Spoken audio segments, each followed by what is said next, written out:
नमस्कार दोस्तों, मैं अपने YouTube चैनल नॉलेज खजाना में आपका स्वागत करती हूँ। आज मैं आपको बताऊंगी कि माता सीता ने गाय को श्राप क्यों दिया था। बात उस समय की है जब भगवान श्री रामचंद्र जी, माता सीता जी और लक्ष्मण जी वन गए हुए थे। तब उन्होंने राजा दशरथ की मृत्यु का समाचार सुना। वे इससे अत्यंत व्याकुल हो गए। तब भगवान श्री रामचंद्र जी ने ये निश्चय किया कि वे वन में ही रहकर अपने पिता के पिंड का दान करेंगे।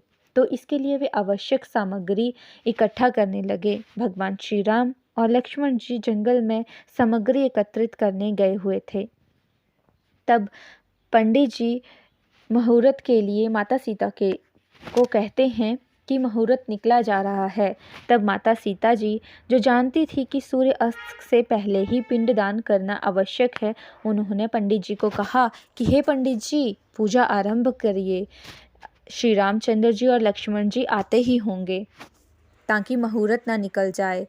तो पंडित जी ने पूजा आरंभ कर दी, परंतु पूजा के दौरान जब श्री रामचंद्र जी और लक्ष्मण जी नहीं आए तो माता सीता जी ने पूरे विधि विधान से पूजा स्वयं ही कर ली। उन्होंने इस पूजा में साक्षी बनने के लिए गाय, तुलसी, पंडित, कौवे, फाल्गु नदी तथा बरगद के वट वृक्ष को कहा था।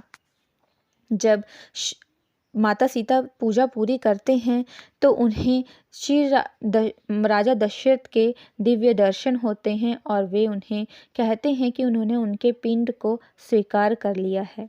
ये बात वे भगवान श्री रामचंद्र जी और लक्ष्मण जी को उनके आने पर बताती हैं, परंतु वे उनकी बात का विश्वास नहीं करते हैं।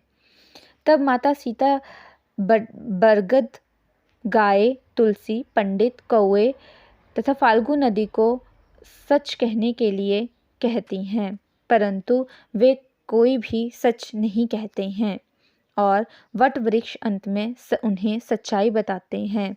तो माता सीता वट वृक्ष यानी बरगद को ये वरदान देती हैं कि जो वट वृक्ष है उसकी उपस्थिति किसी भी पिंडदान में आवश्यक होगी तथा सभी पतिव्रता स्त्रियां उनकी पूजा करेंगी और वे दीर्घायु होंगे। तथा पंडित जी को श्राप दिया कि वे कभी भी कितना भी मिल जाए संतुष्ट नहीं होंगे।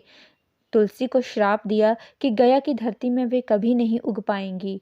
कौवे को श्राप दिया कि वे लड़ झगड़ कर ही खाएगा। फाल्गु नदी को श्राप दिया कि वे नदी तो रहेगी लेकिन उनमें कभी पानी नहीं होगा, वे सूखी ही रहेंगी। तथा गाय को श्राप दिया कि उसके अग्रभाग की कोई पूजा नहीं करेगा, सिर्फ पिछले भाग गोबर की ही उनकी पूजा की जाएगी। इसी के साथ अगर आपको मेरा ये ज्ञान अच्छा लगा हो, नॉलेज अच्छा लगा हो, तो मेरे चैनल को सब्सक्राइब करें, शेयर करें तथा नोटिफिकेशन